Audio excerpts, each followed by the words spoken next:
Hello everyone, Tony here at Old Man Wrenching. Today I'm working on the Bubblegum Crisis pinball machine. Um, Trying to get a few things working before the next Southern Fried, picking up where I left off. It's been a hot minute since I worked on it. I've added my upper uh, playfield ramp. That was always planned but never fully implemented. I had a cutout inside of the 80 police station, but it was covered in vinyl wrap, so the hole was always there. It was just non-functional. So when the ball comes in through up here, whoops, missed the shot. Try again. Dumps you out here at your flipper. Another thing I'm working on presently, I'm building another ramp, as there was a missing ramp here for the upper playfield. So far I've gotten my little piece cut and my plexi sheet, and he's just going to go in here like this. Now, a couple of problems that I've uncovered since my last construction. That post is going to be in the way, but that's not a huge thing. I'm just going to lop that off. And then, because originally that was going to be a rubber right there, and it would come in up this way.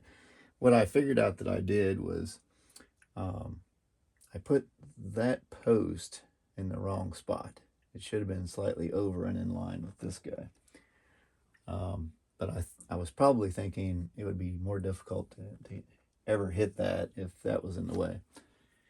But in so moving it to the right,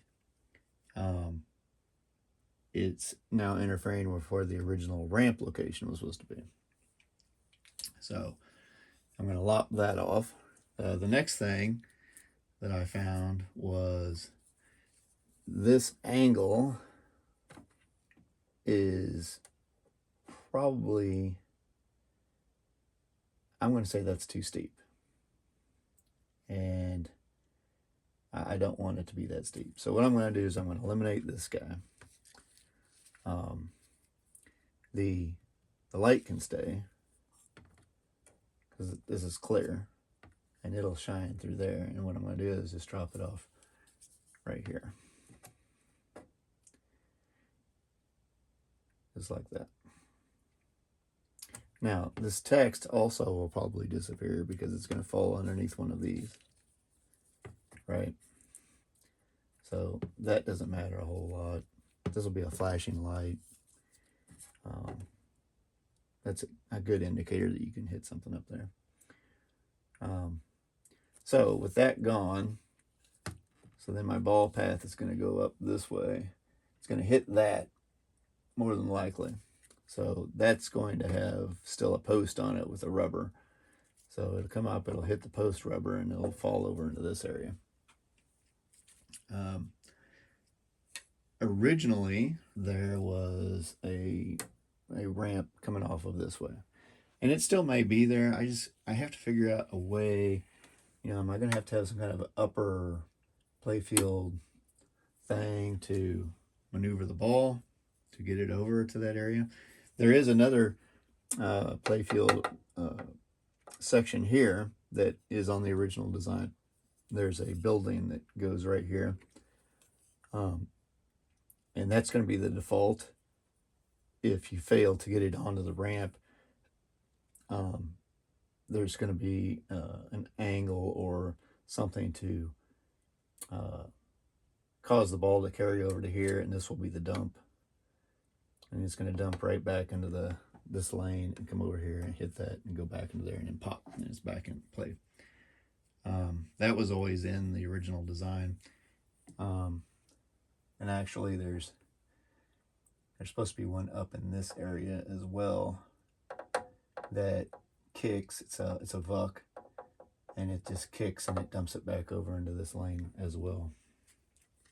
So that all is in the original design. I just haven't figured out what I'm going to do with that upper playfield. Even in the virtual world, I was kind of struggling with what to do with that. So we'll see. That's a developing thing. I think that's it for now, guys. here's some of my that I was talking about, that upper